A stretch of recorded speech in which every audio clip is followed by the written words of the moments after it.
Hello friends, good morning. कैसे हैं आप सभी? मेरा नाम लवकुश सिंह है और इसी नाम से मैंने अपना यूट्यूब चैनल भी बनाया, क्योंकि कई बार ऐसा होता है कि स्टूडेंट्स टीचर और चैनल में डिफरेंस नहीं पता कर पाते हैं। तो मैंने सोचा क्यों दोनों का नाम एक ही होना चाहिए।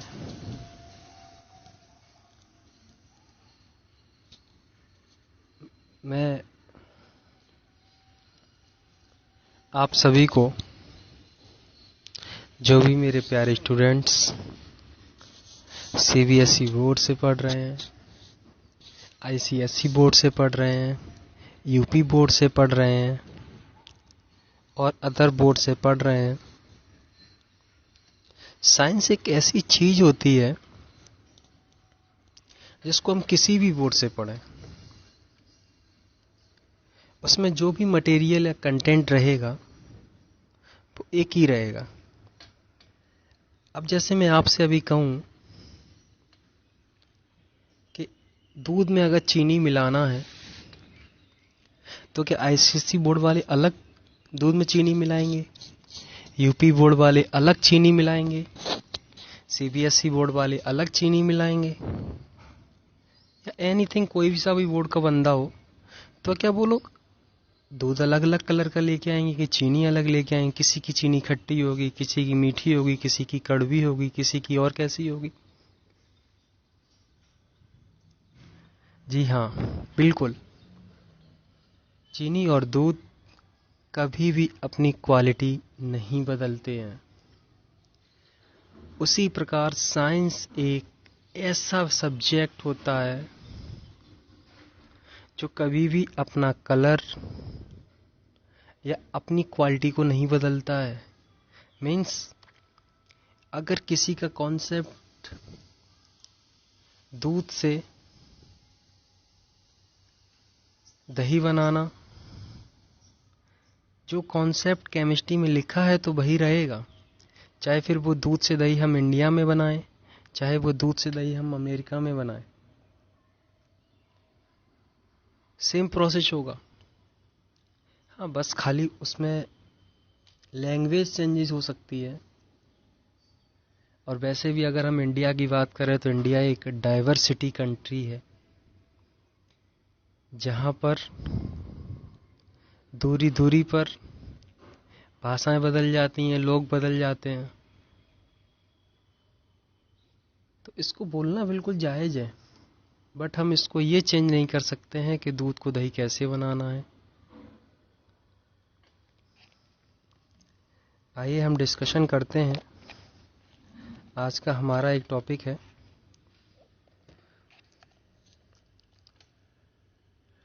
टॉपिक से बात करने से पहले मैं आप लोगों को कुछ बता दूं। मेरा नाम है लवकुश सिंह और लवकुश सिंह आप कभी भी यूट्यूब पर सर्च करेंगे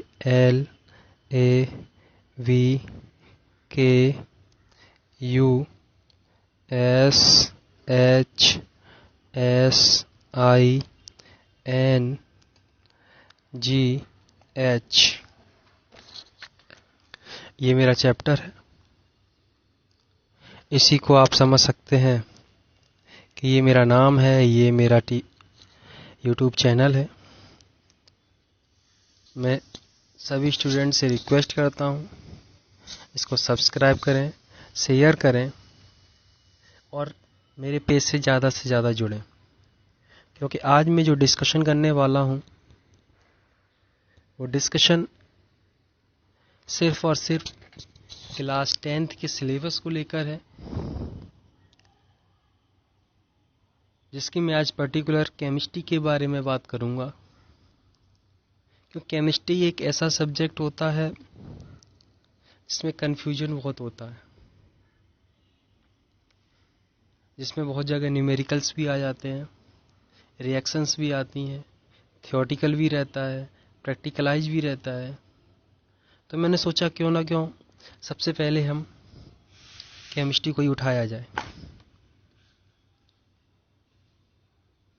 डिस्कशन करने से पहले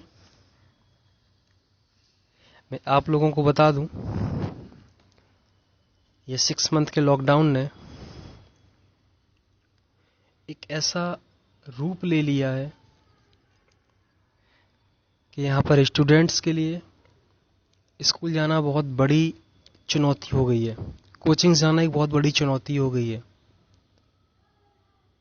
और आज की डेट में सिर्फ एक ही ऐसा प्लेटफॉर्म बचा है जिसे हम ऑनलाइन प्लेटफॉर्म बोलते हैं। आइए हम डिस्कशन करते हैं सिलेबस के बारे में और जानने की कोशिश करेंगे कि हम लोग कहाँ से शुरुआत करेंगे और कहाँ पर ख़त्म करेंगे और किस प्रकार शुरुआत करेंगे, और धीमे धीमे हम अपनी स्पीड को थोड़ा बढ़ाएंगे। क्योंकि ऐसा होता है कि बोर्ड के एग्ज़ाम आने तक अगर हम सिलेबस ही कंप्लीट करते रहेंगे तो हम रिवीजन कब करेंगे। सबसे बेसिक कॉन्सेप्ट होता है किसी भी चीज़ को पढ़ने के बाद रिवीजन करना। जब तक हम रिवीजन नहीं करेंगे तब तक वो चीज़ हमको समझ में नहीं आएगी। आइए let's start the topic. Chemistry 10th class की है ये। आइए हम स्टार्ट करते हैं। इसे बोलते हैं लर्निंग केमिस्ट्री साइंस, ठीक है। आइए सबसे पहले हम बात करेंगे चैप्टर 1 के बारे में, जिसमें केमिकल रिएक्शन एंड इक्वेशन ये पहला चैप्टर है। और इस चैप्टर से एवरी ईयर समझिए 2 to 4 मार्क्स का ऑलवेज आता है एग्जाम्स में। और यही चैप्टर जब आप 11th क्लास में पहुंचेंगे तो कहीं ना कहीं इस चैप्टर का एक ब्रॉड सिलेबस मिलता है। तो सबसे पहले हम चैप्टर 1 के बारे में डिस्कशन कर लेते हैं। Chemical reactions, chemical equations, unbalanced and balanced chemical equation, balancing of chemical equation, limitation of a chemical equation, making a chemical equation more informative. UP board वाले स्टूडेंट्स घबराएं नहीं कि मैं सिर्फ इंग्लिश में बात कर रहा हूं, नहीं, मैं बाइलिंगुअल बात करूंगा। मैं जानता हूं कि हिंदी हमारी राष्ट्रभाषा है, तो इंग्लिश उसको हेल्प करने वाली एक लैंग्वेज है। सबसे पहले केमिकल रिएक्शन की बात करें तो ये रासायनिक अभिक्रियाएं होती हैं। केमिकल इक्वेशन की बात करें तो ये भी रासायनिक अभिक्रियाओं से जुड़ा हुआ एक समीकरण के रूप में बात करता है। अनबैलेंस्ड एंड बैलेंस्ड मतलब संतुलित एवं असंतुलित। Balancing of a chemical equation means ये होता है कि दोनों तरफ हमारे जो भी केमिकल्स हैं वो इक्वल हैं कि नहीं है, उनकी क्वांटिटी इक्वल है कि नहीं है। Types of chemical reactions, chemical reaction कितने टाइप की होती हैं। Effect of oxidation in everyday life, और हमारी एवरीडे लाइफ में ऑक्सीडेशन का क्या प्रभाव होता है। इसको समराइज करेंगे हम लोग। एनसीईआरटी से क्वेश्चन भी सॉल्व किए जाएंगे, प्रैक्टिस क्वेश्चंस भी किए जाएंगे, आपको घर के लिए हिंट भी दिया जाएगा, आंसर्स भी दिए जाएंगे विद पीडीएफ। आइए हम बात करते हैं सेकंड चैप्टर, जिसका नाम है एसिड बेस एंड सॉल्ट। ये चैप्टर बहुत इंपॉर्टेंट होता है। आज आप इसको पढ़ लेंगे तो लाइफ में इसके आने वाले जब भी आप किसी भी कॉम्पिटिटिव एग्जाम को फाइट करेंगे, इससे समझिए 1 से 2 क्वेश्चन ऑलवेज मिलता है। और तुम्हारे लिए बोर्ड का एग्जाम कोई एक कंपटीशन से कम नहीं है, एक बहुत बड़ी कंपटीशन है। ये भी एक ऐसा प्लेटफॉर्म है जहां पर बच्चे अपनी प्रतिभा को निखारने का काम करते हैं। एसिड बेस एंड सॉल्ट के अंतर्गत हम बात करेंगे इंडिकेटर्स की, जो किसी भी चीज़ को एक इंडिकेट करने का काम करते हैं। एसिड मतलब होता है आपका किसी भी अम्ल की बात करेंगे। बेस मतलब होता है क्षार क्या होता है। Strength of acid and base का मतलब होता है इनकी क्षमता क्या है। Acidity of alkyne of a solution of pH value क्या होती है। सॉल्ट क्या होता है, मतलब नमक के बारे में। अब ये कुछ ऐसे यहाँ पर कंपोनेंट्स दिए हुए हैं जिनको हम डेली यूज करते हैं, बट हम कभी ये नहीं समझ पाए कि कभी हमको उसको केमिस्ट्री में ही पढ़ने का मौका मिलेगा। जैसे सॉल्ट, क्या हम लोग बचपन से नमक खाते आ रहे हैं, कभी आपने सोचा है कि हमको नमक भी पढ़ना पड़ेगा? वॉशिंग सोडा, सोडा हमारे घरों में यूज होता है, बेकिंग सोडा भी यूज होता है, ब्लीचिंग पाउडर्स भी यूज होता है, प्लास्टर ऑफ पेरिस। अरे भाइयों, प्लास्टर ऑफ पेरिस एक सीमेंट होता है। और हमारे घरों में हमारी खुद की भी कभी कभी हड्डियां टूटी होती हैं, तो हम लोग जो प्लास्टर चढ़वा के आते हैं, जिसको बोलते हैं सफ़ेद कलर का, जो आपने देखा होगा, बहुत मजबूत रहता है, उसको प्लास्टर ऑफ पेरिस बोलते हैं। इसको शॉर्ट में पीओपी भी बोल देते हैं। क्या बोल देते हैं? POP, plaster of Paris. Water of crystallisation, कि वाटर को कैसे क्रिस्टलाइजेशन किया जाए हाइड्रेट सॉल्ट में, और इसके भी हम क्वेश्चन सॉल्व करेंगे। क्वेश्चन सॉल्व करने के बाद हम लोग आएंगे चैप्टर 3 पर।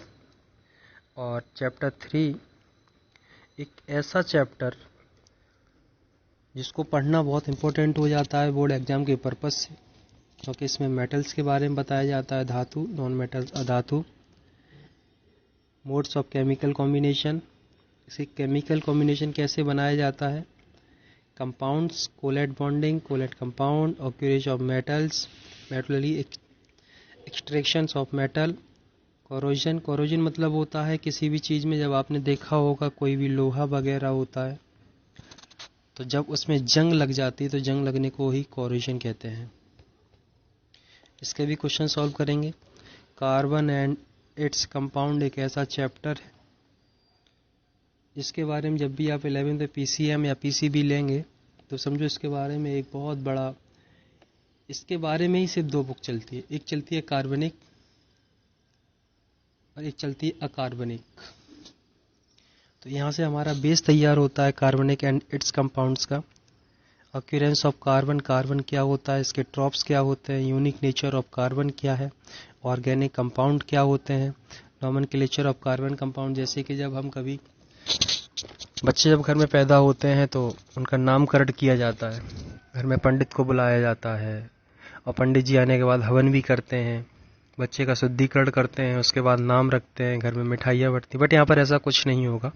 यहाँ पर जस्ट हम सीखेंगे कि केमिस्ट्री में कंपाउंड्स का किस प्रकार नाम रखते हैं, क्योंकि कंपाउंड्स का नाम रखना पंडित जी की तरह नहीं होता है कि खाया पिया और नाम रख दिया। हमको यहाँ पर विद पेन, हमारा हवन की सामग्री पेन है, पेपर है, जिस पर हम अपने हाथों और दिमाग का यूज करते हुए सबका नामकरण करेंगे। फंक्शनल ग्रुप के बारे में पढ़ेंगे, homogeneous series, coal and petroleum, कोयला और पेट्रोल के बारे में यहाँ पर सीखेंगे कि पेट्रोल का यूजेस क्या होते हैं। Chemical properties of carbon compounds, important carbon compounds, synthetic detergents के बारे में पढ़ेंगे। साबुन के बारे में बताया जाएगा कि साबुन कैसे बनता है, इसके क्या क्या यूजेस हैं। तो ये बहुत सारे ऐसी चीज़ें होती हैं जिनको हम लाइफ में हमेशा पढ़ते हैं और इनको देखते हुए आए हैं, लेकिन हम लोग कभी ये नहीं समझ पाते हैं कि बेसिकली हम पढ़ना क्या चाह रहे हैं।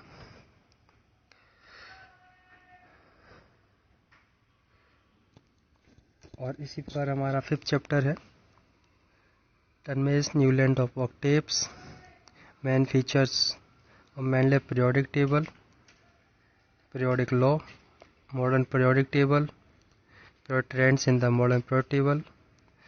ये सब पीरियोडिक टेबल के बारे में बताया गया। जब भी आप किसी भी साइंस की जब बुक ओपन करते हैं तो सबसे पहले आपको पीरियोडिक टेबल ही दिखती है। आइए हम डिस्कशन करते हैं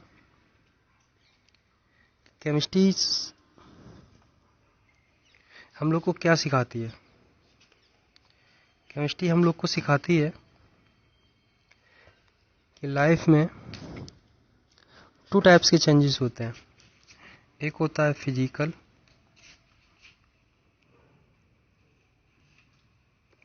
और एक होता है chemical.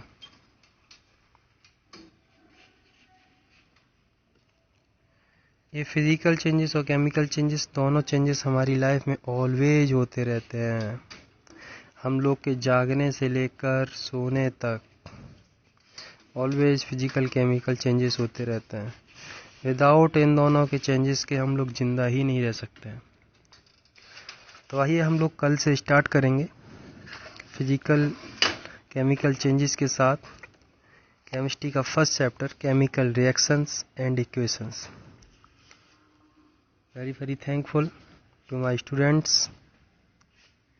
and I request that please subscribe and share my channel. Then I hope you will follow me and ये मेरा खुद के साथ एक कंपटीशन है कि मैं आप लोगों को आपके सपने तक पहुंचाऊं। Thank you.